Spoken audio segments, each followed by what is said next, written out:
大家好，我係 OCBC 華僑銀行香港財富管理部嘅張志高。而家全球經濟增長具有韌性，但係表現參差。全球貨幣政策正處於關鍵嘅轉折點，而地緣政治局面仍然係分裂，而且係挑戰重重。展望2026年，投資前景仍然係會受到地緣政治風險、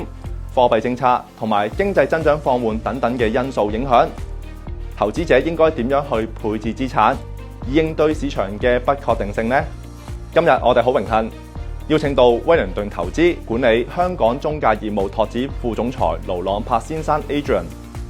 同大家分享威靈頓投資對於投資市場嘅睇法。首先想問下 Adrian，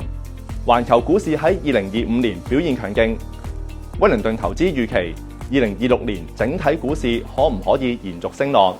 有啲乜嘢嘅投資亮點係值得留意呢？首先，由宏觀角度嚟睇，我哋認為全球經濟正逐步重新加速成長。當中如圖中所示，威靈頓採用自家研發嘅全球週期指數，結合咗工業同埋消費者信心、就業、市場資金流向同埋政策不確定性等等7個前瞻性嘅指標，容易判斷翻全球經濟所處嘅階段到底係擴張定係收縮。而由過去歷史數據顯示翻呢個指數同環球股市嘅表現有唔錯關聯性，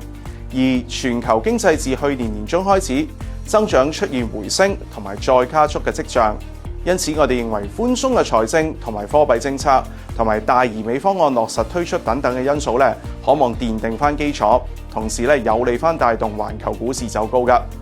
而投資主題方面，我哋認為而家人工智能即係 AI 嘅主題仍然未到達一個泡沫嘅階段。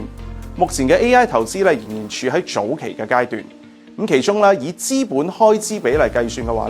目前全球喺 AI 領域嘅資本開支約佔全球 GDP 大概1%。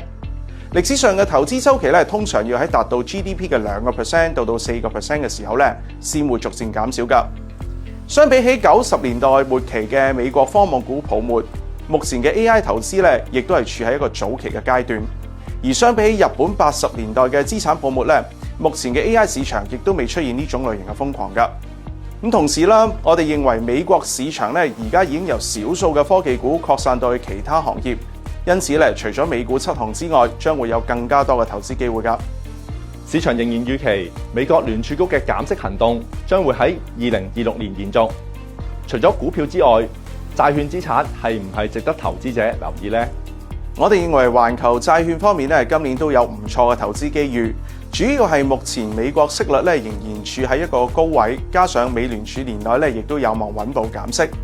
事實上，過去數據顯示翻當30年期美國國債實際嘅收益率，即係扣除咗通脹之後嘅債息高於2% 嘅時候，隨後1年嘅回報多數情況之下都係正面㗎，平均1年嘅回報更加超過9%。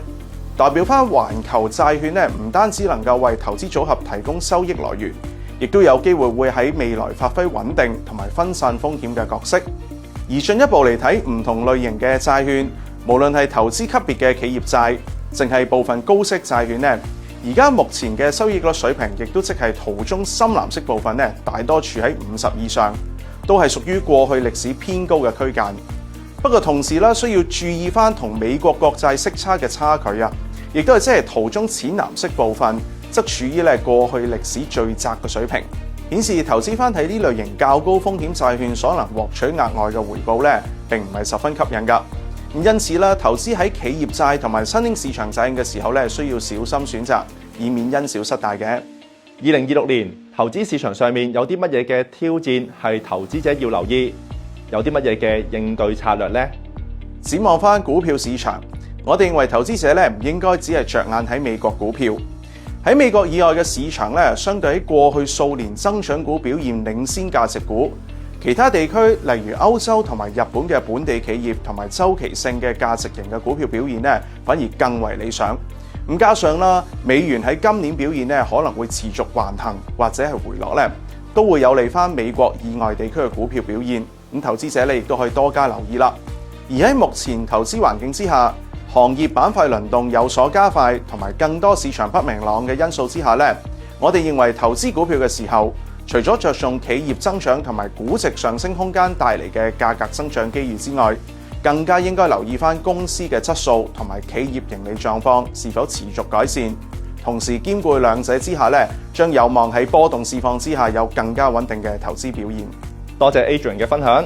總括嚟講，威靈頓投資認為全球經濟正逐步重新加速成長，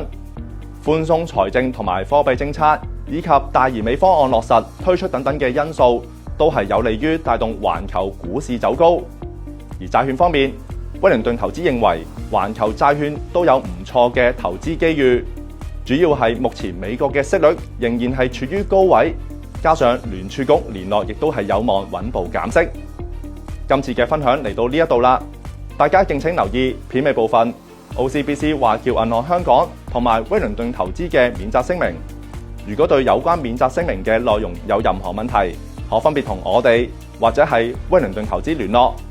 多謝大家收睇，下次再見。